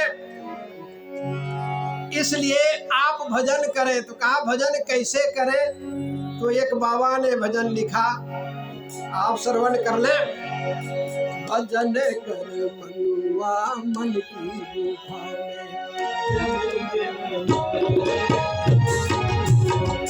जतन कर मनुआ मन की गुफा में, जतन कर मनुआ मन की गुफा में, भजन कर मनुआ मन की गुफा में, भजन कर मनुआ मन की गुफा में। घर के लोग जब तुम्हें सतावे, घर के लोग जब तुम्हें सतावे, घर के लोग जब तुम्हें सतावे, घर के लोग जब तुम्हें सतावे, इन्हें छोड़ मनुआ, इन्हें छोड़ मनुआ मन की गुफा।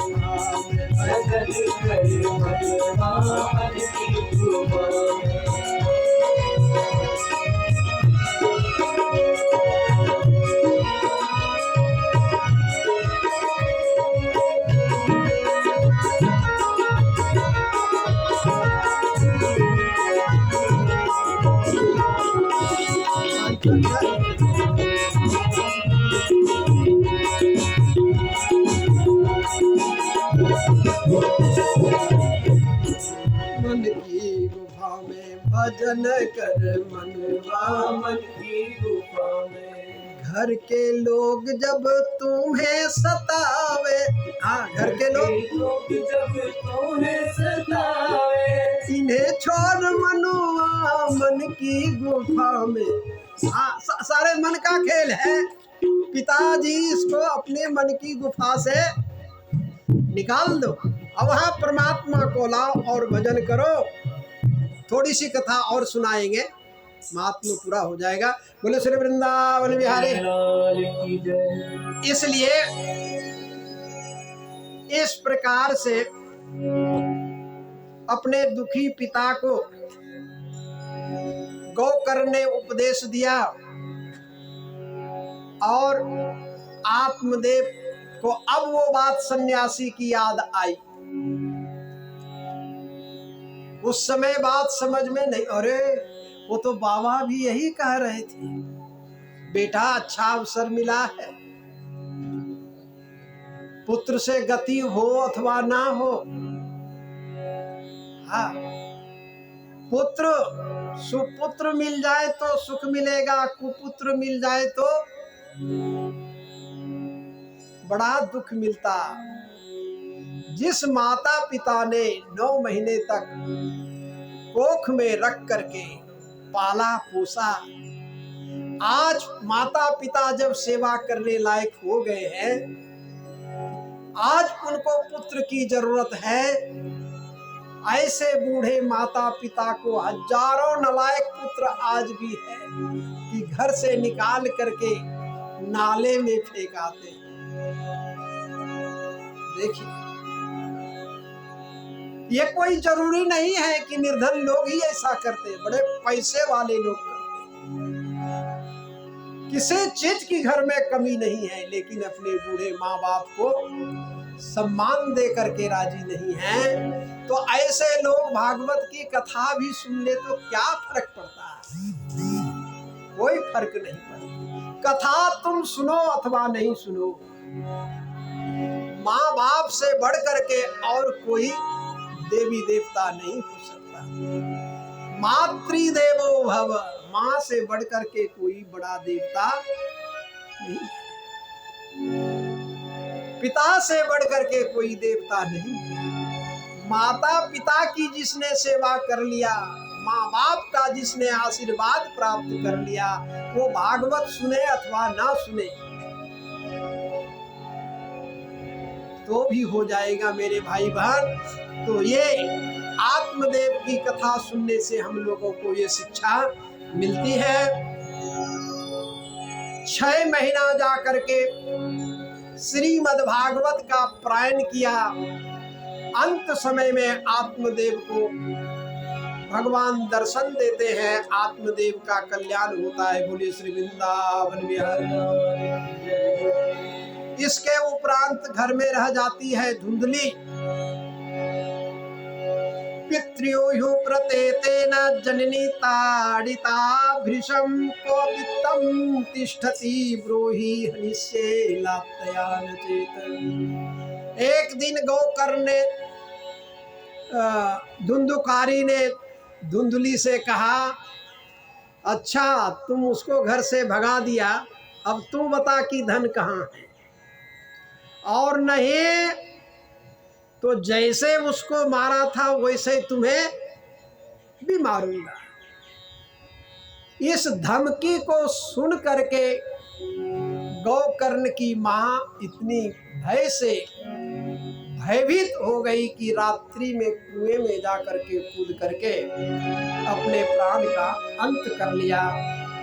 गौकर्ण तो ज्ञानी था, तपस्वी था, वो घर छोड़ करके तीर्थों में चले गए थे। गौकर्ण को मालूम हुआ कि ऐसी ऐसी हो गई है घटना, तो तीर्थों में भ्रमण करता हुआ एक दिन अपने घर में ही आए और घर में ही जैसे निवास करने के लिए प्रवेश किया। रात्रि में निवास कर रहा था तो बड़े स्वप्न आया, बड़े विचित्र विचित्र रूप देखने लगे। गौकर्ण ने जल लिया, जलांजलि लेकर अभिमंत्रित करके जैसे मारा वैसे कहते हैं धुंधुकारी की वो प्रेत आत्मा खड़ी होकर के बोली, पूछा कि तुम कौन हो? तब कहा कि भाई मैं तुम्हारा भाई धुंधुकारी हूँ, भैया मेरे लिए कोई ऐसा उपाय करो जिससे हमारी सदगति हो जाए। गौकर्ण ने कहा, अरे मैं तो तेरे लिए गया में पिंड दिया। कहा, गया के पिंड से मैं पवित्र नहीं हो सकता, मेरी मुक्ति नहीं हो सकती, और कोई उपाय करो। अभी सोच ही रहे थे कि उसी समय आकाशवाणी हुई। सूर्य नारायण ने कहा कि गया पिंड दान से इसकी मुक्ति नहीं हो सकती, इसकी मुक्ति तो श्रीमद् भागवत महापुराण से होगी। तब गौकर्ण ने पूछा कि श्रीमद् भागवत महापुराण की कथा कैसे करनी चाहिए, कैसे सुनना चाहिए, कहाँ करनी चाहिए? तो बता रहे हैं, बोले श्री वृंदावन बिहारी अथ ते संप्रवक्ष्याम सप्ताह सर्वने विधिम सहायैर्वसुभिश्चैव प्रायः साध्यो विधि स्मृतः।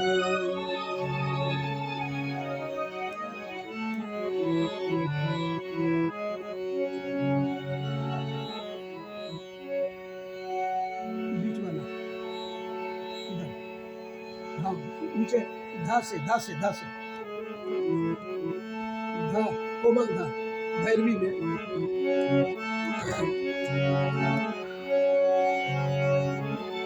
कहु सप्ताह विधि मुनि गाई, कहु सप्ताह विधि मुनि गाई,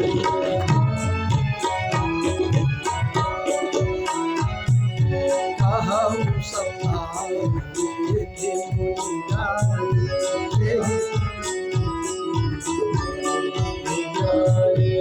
जय सर्वानंद धन सुख पाई, जय सर्वानंद धन सुख।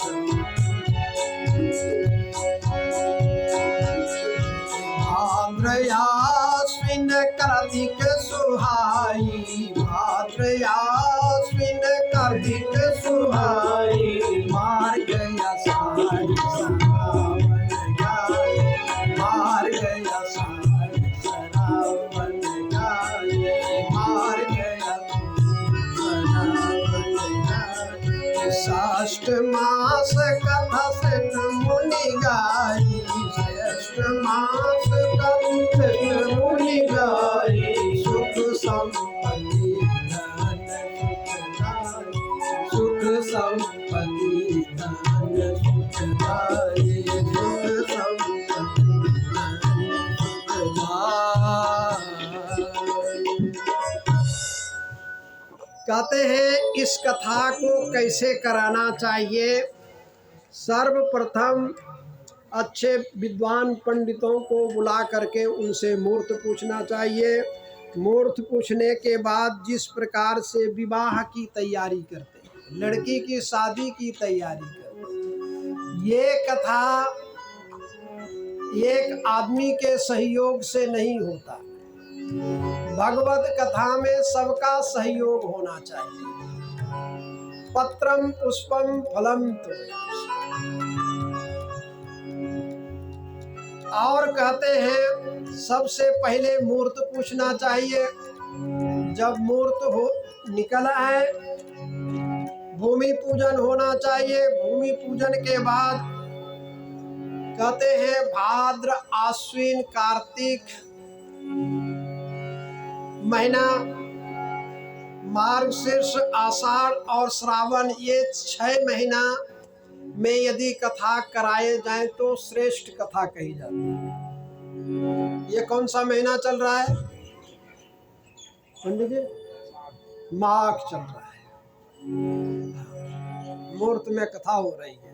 ये श्रेष्ठ कथा इन महीनों में मानी जाती है। ऐसे तो भगवान की कथा जब करें तभी अच्छी मानी जाती है।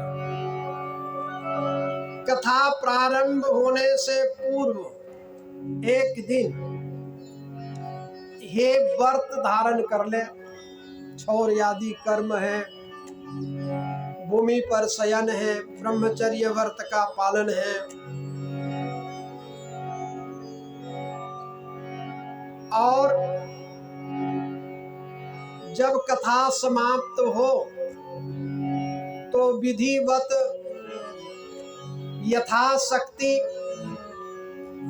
अब दुर्योधन वाली शक्ति नहीं होनी चाहिए। हाँ,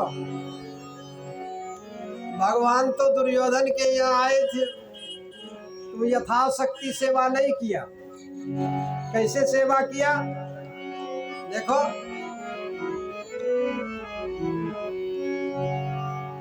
दुर्योधन घर मेवा त्यागो, साग विदुर घर। अच्छा, उस साग में क्या था?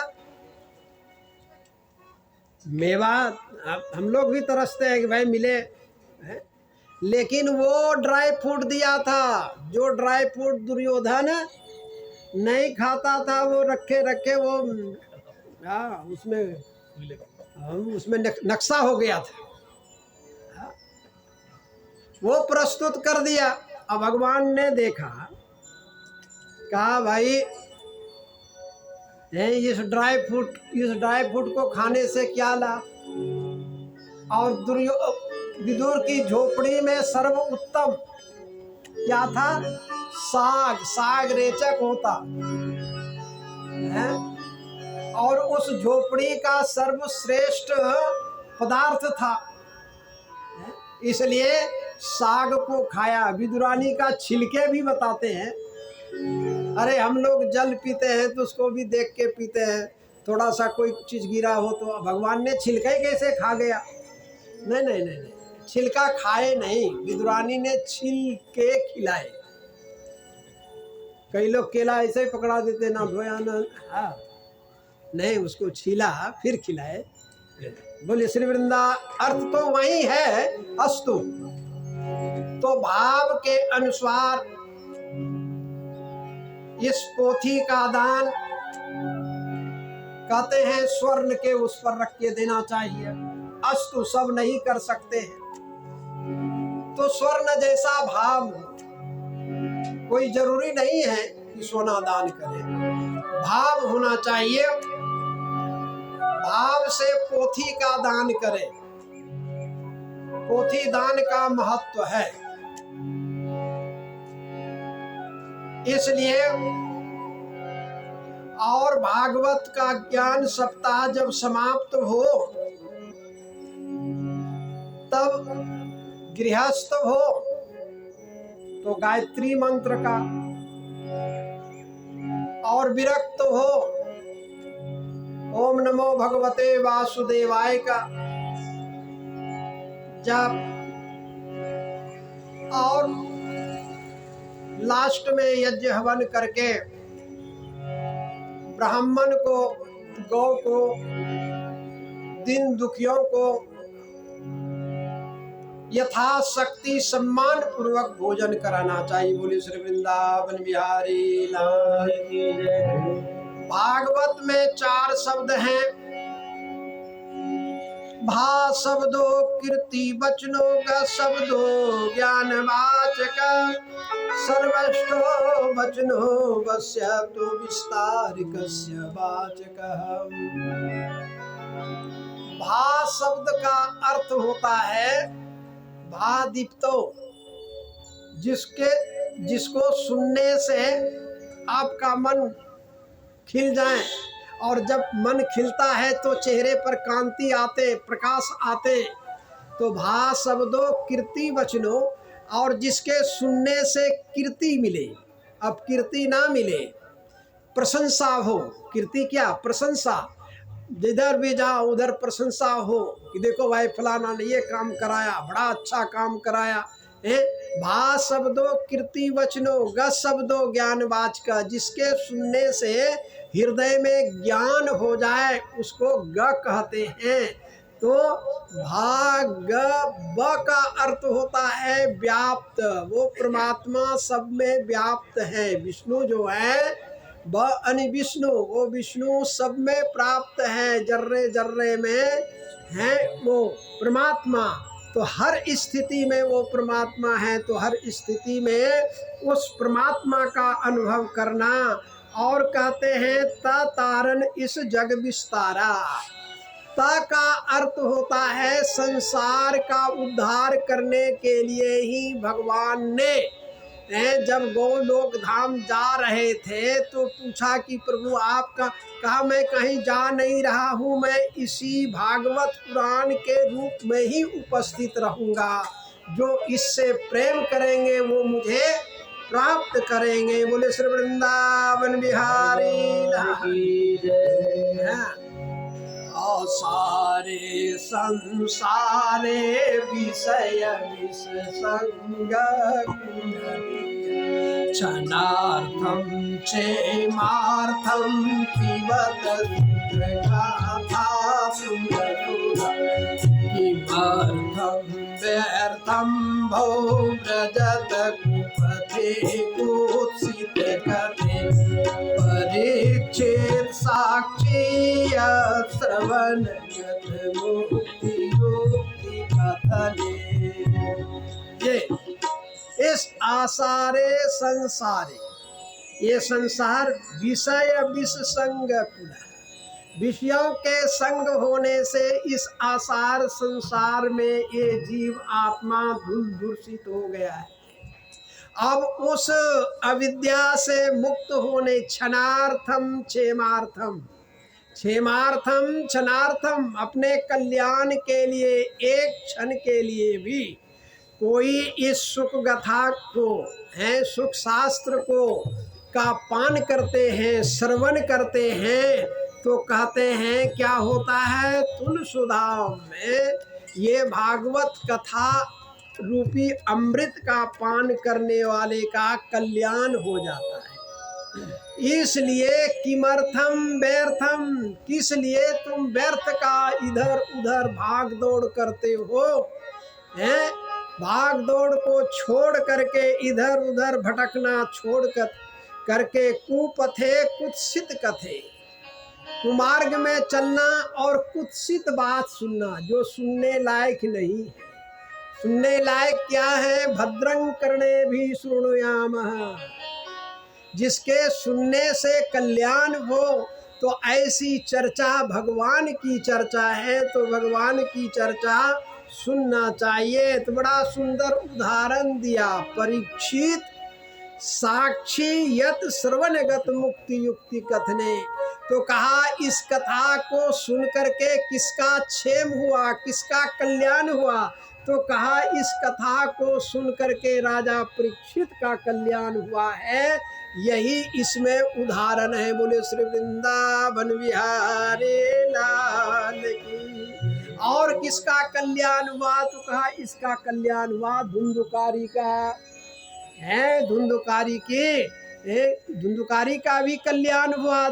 ये बात मैंने छोड़ दी जल्दी जल्दी में समाप्त करने के चक्कर में। बोले श्री वृंदावन, लेकिन आ गया।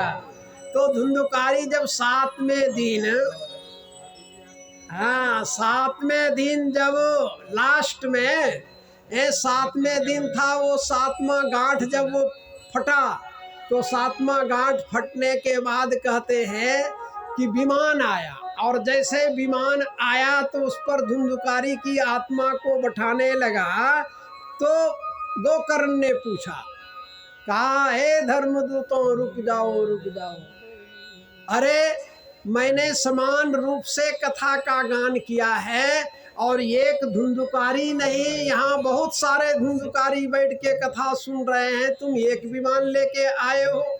कहा महाराज इसमें कोई शक नहीं, आप महात्मा हैं, आपने 3 घंटा पूरा कथा की है और आपकी कथा भी सबने सुना है। लेकिन जैसा जिस प्रकार से धुंधुकारी की आत्मा ने कथा सुनी, ऐसे और किसी ने कथा नहीं सुनी। इसलिए श्रवण विभेदेना, श्रवण के विभेद होने से, श्रवण के विभेद होने से वो मनन नहीं कर पाया, मनन नहीं कर पाया तो उसकी कथा प्रत्यक्ष नहीं हुआ। इसलिए इन लोगों के लिए विमान नहीं आई है। बोले श्री वृंदावन बिहारी लाल। आरती आज थोड़ा आरती कर लेते हैं, ठीक है कि नहीं? हम आरती की तैयारी कर रहे हैं। एक दो बार राधे राधे। हाँ, बोले स्वामी जी महाराज की जय। कितना सुंदर भाव सरल